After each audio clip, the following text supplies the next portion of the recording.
सही बच्चों को नमस्कार। हम बात कर रहे हैं सिंगेज कोऑर्डिनेट की, जिसके चैप्टर 2 स्ट्रेट लाइन की हम बात कर रहे हैं, जिसकी कंसेप्ट एप्लीकेशन एक्सरसाइज 2.1 की हम बात कर रहे हैं। तो देखते हैं उसका नेक्स्ट क्वेश्चन। देखिए इसका पहला क्वेश्चन क्या कहता है। क्वेश्चन आपके सामने फ्लैश हो रहा है, क्वेश्चन को ध्यान से देखिए, जरा ध्यान से।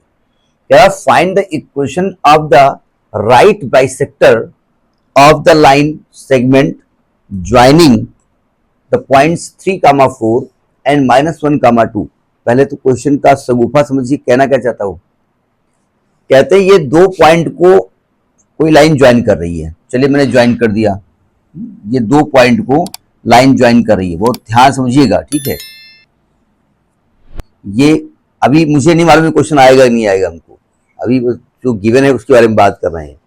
ये पॉइंट 3, 4 है और -1, 2 है, ठीक है।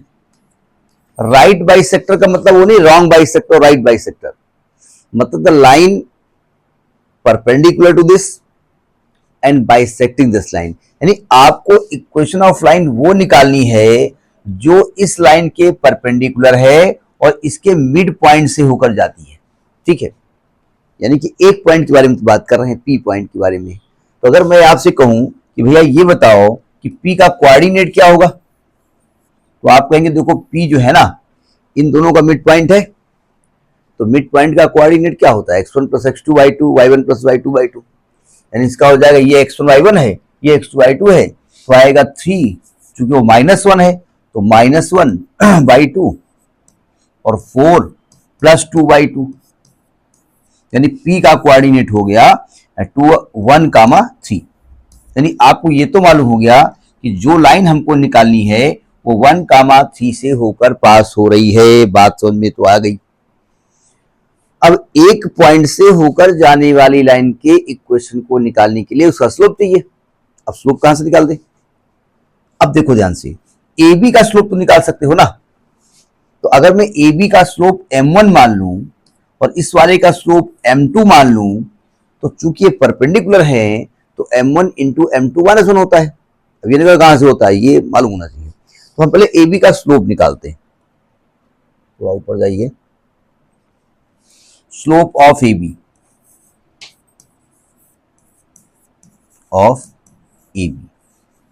हमने उसको m1 माना है। क्या होता है y2 - y1 अपान x2 - x1। यानी ये आपने माना है x1 y1 इस वाले के लिए, नाम तो अलग अलग होंगे। इसको आपने माना है x2 y2। तो स्लोप होता है y2 - y1 अपान x2 - x1, यानी कि 2 - 4 अपान -1 -3, यानी कि -2 अपान -4, यानी कि 1/2। 1/2 किसका स्लोप आया है, 1/2 ए बी का स्लोप आया है। लेकिन भैया आपको ए बी नहीं चाहिए, आपको ये वाली लाइन चाहिए जो पी पॉइंट से होकर जा रही है। तो इसका स्लोप m2 मान लिया है, ठीक है। तो आप लिखेंगे, इसका नाम दे दें, अच्छा पी क्यू दे दें। तो आप लिखेंगे, यार अजीब आदमी हो जब आप डिस्टर्ब, तो ऐसे हमसे क्या बोल रही हो।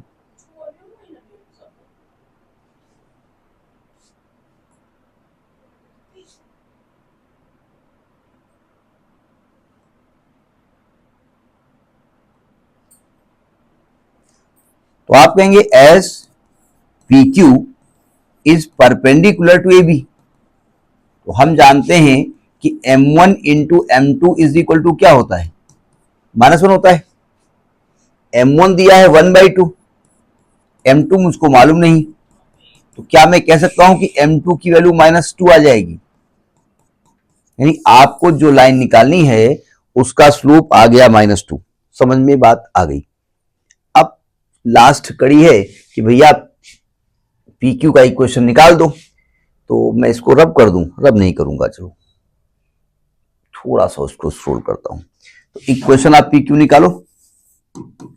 पी क्यू बोले तो एक पॉइंट से होकर जा रही है, इस पॉइंट का कोऑर्डिनेट मैं मान लूंगा x1, y1। अब आपने उसको भी माना, उससे क्या दिक्कत है, उसका काम खत्म हो गया। अब एक घर में एक लड़के का नाम रोहित है, तो ये तुमने क्यों रख लिया, हमारे लड़के का नाम रोहित है, आपका परिवार अलग है, अब वो PQ का परिवार अलग है, तो क्या होता है y minus y one is equal to, इसका स्लोप क्या है m2 x माइनस x1, तो y minus y one is what 3 is equal to, ये है -2 x माइनस 1। बस इसको थोड़ा सा कैलकुलेट कर लिया जाए, बस आपका आंसर आ गया। तो y minus three is equal to minus का 2x माइनस माइनस प्लस का 2। अब एक्स वाई को एक तरफ कर दो, तो y plus 2x is equal to 5। अब चाहे 5 को उधर ट्रांसफर करके लिखो और चाहे 5 को इधर लिख दो, उससे कोई दिक्कत नहीं है ना। ये आपका रिक्वायर्ड इक्वेशन ऑफ लाइन हो गया। समझ में बात आ गई? हम ये नहीं करें बस आई कि नहीं आई, आ गई मतलब आ गई, ठीक है। ये आप थोड़ा सा मैंने छोटा कर दिया है, तो इसकी स्क्रीनशॉट ना लीजिएगा, सवाल लगाते रहिएगा, केवल हेल्प लीजिएगा, ठीक है। Next in the next video. नमस्कार।